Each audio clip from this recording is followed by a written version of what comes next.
Prezados irmãos, louvado seja nosso Senhor Jesus Cristo. Para sempre seja louvado, e nossa Mãe, Maria Santíssima. Hoje, 27º domingo do tempo comum, ano A liturgia nos propõe a imagem da vinha e do proprietário da vinha. O proprietário da vinha é o Senhor. A vinha é Israel. Esta vinha foi cercada, limpa, plantada. O proprietário edificou uma torre de guarda, fez uma cerca em volta e ainda fez um tanque chamado lagar para esmagar as uvas e fazer vinho. Tudo pronto. Mas, em vez de produzir uvas boas, a vinha produziu uvas azedas. Por quê? Uvas boas eram frutos de justiça, que não vieram. Vieram frutos de injustiça. Obras boas eram obras de bondade, e vieram obras de iniquidade. Por isso, porque a vinha não correspondeu ao desejo do proprietário, diz o Senhor pelo profeta Isaías, esta vinha vai ser castigada. O proprietário vai derrubar a sua cerca, vai deixar que ela seja pisoteada, que ela não seja podada nem lavrada, que cresçam nela espinhos e sarças, que a chuva não desça sobre ela, que a vinha seja devastada. Por quê? Porque ela não produziu frutos. É o castigo da esterilidade. Nenhum de nós pode ser estéril. Aquele servo que só entregou o talento que havia enterrado no chão para o seu senhor, foi castigado, porque ele não multiplicou os talentos. A figueira, onde Jesus foi procurar figos e não encontrou, só havia folhas, foi amaldiçoada e secou até as raízes. Os judeus que não produziram frutos de justiça, mas rejeitaram os profetas e depois rejeitaram o Filho de Deus, também foram castigados. Não dar frutos é algo que Deus não tolera. O próprio Jesus se compara a uma videira, da qual nós somos os ramos, que devem estar unidos a Cristo. Para quê? Para produzir muitos frutos para a glória do Pai, frutos de caridade. O Salmo 79 retoma a imagem da vinha. O salmista compara Israel com uma videira que estava plantada no Egito, mas que foi arrancada de lá pela força e pelo poder de Deus, por meio de Moisés, e foi transplantada na terra de Canaã, e os seus ramos se espalharam. Porém, o salmista está reclamando que o Senhor parece ter abandonado a sua vinha. Por quê? Pergunta ao salmista.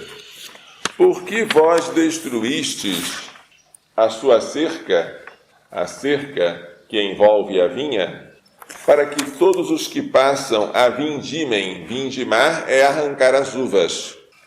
Para que o javali, aquele animal selvagem, a devaste, para que os animais do descampado pastem dentro dela? Por que, Senhor? Por que tu não tomaste conta da tua vinha?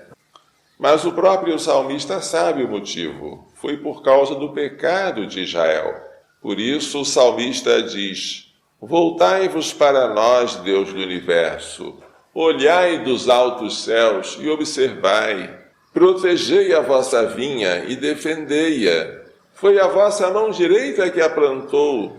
Convertei-nos. O salmista sabe que ele pecou e ele quer se converter, mas ele se mostra incapaz da conversão. Por isso ele pede: Senhor, convertei-nos. Fazei brilhar sobre nós a vossa face. Se voltardes a vossa face sobre nós, seremos salvos e nunca mais nos afastaremos de vós. A segunda leitura, tirada da carta de São Paulo aos Filipenses, é um trecho que continua aquele em que São Paulo diz: alegrai-vos sempre no Senhor. Repito, alegrai-vos. Depois de falar da alegria, São Paulo, que está preso, dirige-se aos filipenses para falar da paz. Não vos inquieteis com coisa alguma, mas se eu não devo me inquietar com coisa alguma, o que eu devo fazer com as coisas que me inquietam? Apresentá-las a Deus. Todas as nossas necessidades devem ser oferecidas a Ele. Como? Com orações, com súplicas e ação de graças. Ação de graças é o termo técnico da Eucaristia, pela qual damos graças ao Pai. Se isso acontecer, a paz de Deus, que ultrapassa todo entendimento, guardará os vossos corações e pensamentos em Jesus Cristo. Portanto, devemos alegrar-nos, porque a alegria do Senhor é a nossa força, e a tristeza é a pior tentação do demônio. E devemos entregar ao Senhor nossas necessidades, porque Ele cuida de nós, e assim haverá uma paz que supera todo entendimento. Alegria, depois da alegria, a paz. É o que o apóstolo preso, mas alegre e em paz, deseja aos filipenses, a quem ele dirige esta carta. O Evangelho apresenta Jesus diante dos sumos sacerdotes e anciãos, propondo-lhes uma parábola. A parábola era de um proprietário de uma vinha que havia plantado a vinha, havia feito uma cerca, havia construído um lagar para pisar as uvas, havia feito uma torre de guarda, tudo pronto. Aí ele viajou para o estrangeiro, mas antes arrendou a vinha. No contrato de arrendamento, aquele que toma conta da propriedade rural chama-se arrendatário.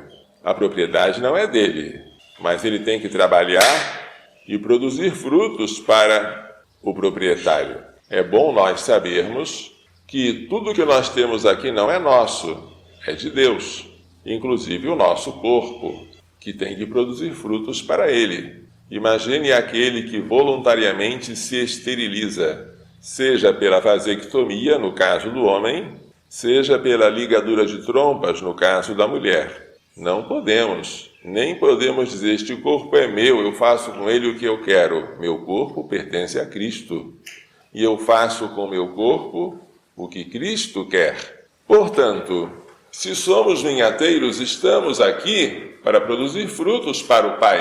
Porém, quando chegou a hora da safra, a hora da colheita, o proprietário enviou à sua vinha servos, empregados, para buscar os frutos. Onde estão os frutos? Só que os vinhateiros não se consideraram administradores da vinha. Consideravam-se donos. Então, eles trataram mal os empregados. Espancaram a um, mataram a outro, apedrejaram o terceiro. A vinha é Israel. Os vinhateiros são os israelitas.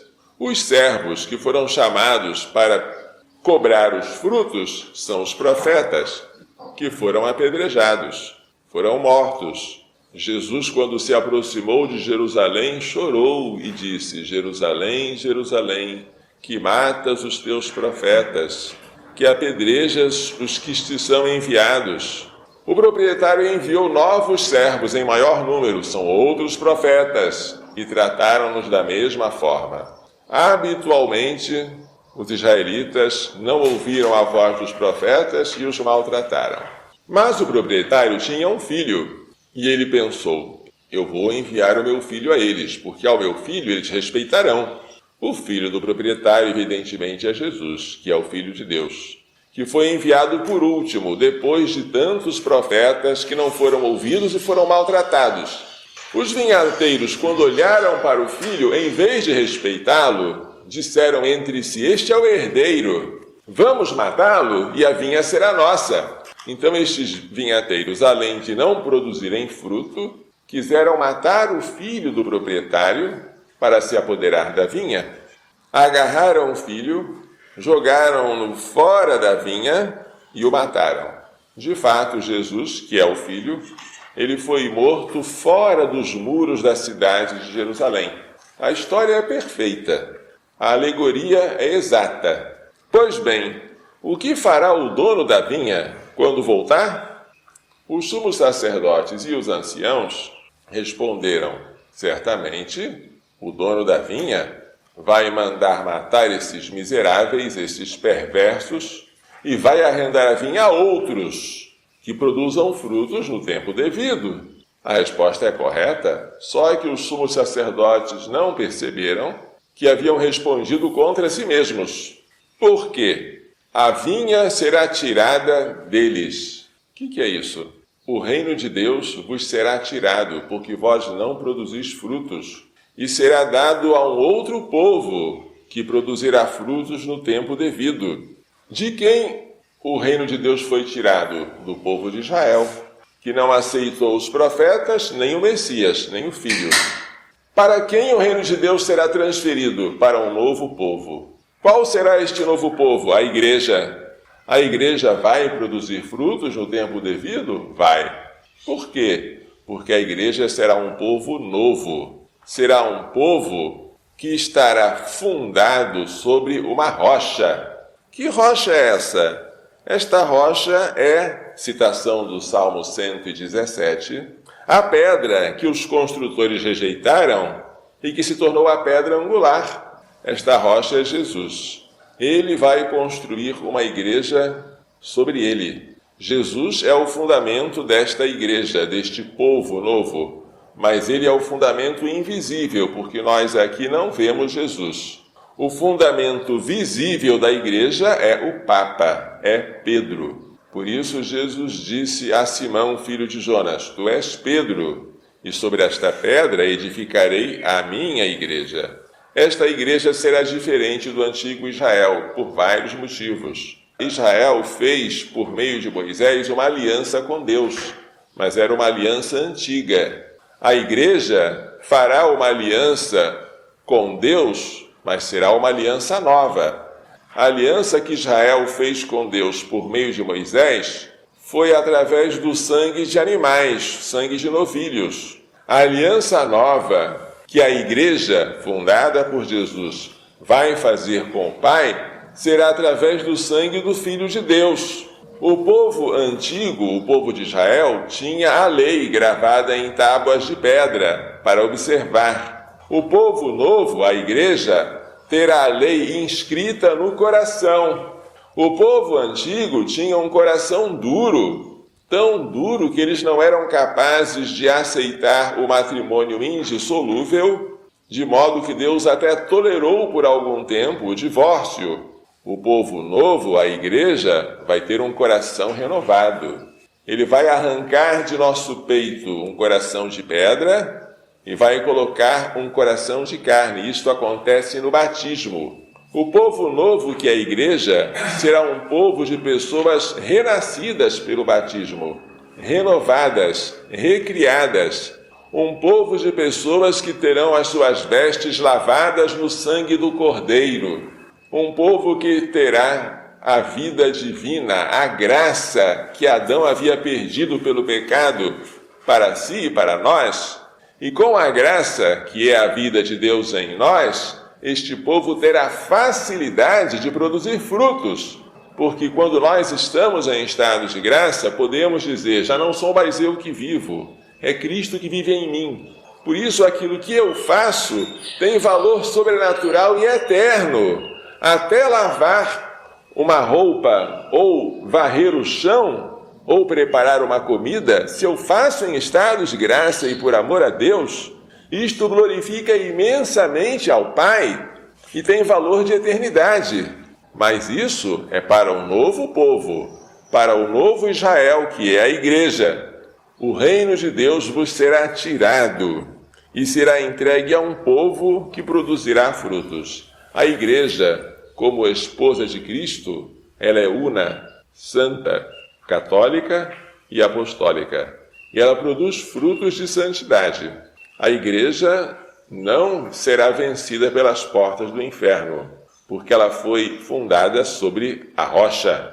Porém, mesmo eu pertencendo à igreja, prestem atenção, eu posso não me salvar. Como? se eu, mesmo sendo católico, não produzir frutos? Se eu fui batizado, portanto, fui incorporado a Cristo. Se o meu pecado original foi apagado e eu fiquei cheio da graça santificante, mas depois eu não vivi segundo o meu batismo, mas não dei frutos de justiça nem de bondade, mas de injustiça e iniquidade, o meu destino não será a herança eterna, mas será a condenação eterna. Por isso, devemos estar muito preocupados, primeiro, em pertencer à Igreja, que é necessária para a nossa salvação. Segundo, em permanecer nela, porque se eu sei que ela é a verdadeira, eu não posso sair e me salvar. Terceiro, permanecer nela produzindo frutos, porque eu não posso ser católico de fachada sem fazer aquilo que a Igreja manda. E a Igreja manda o que Jesus manda.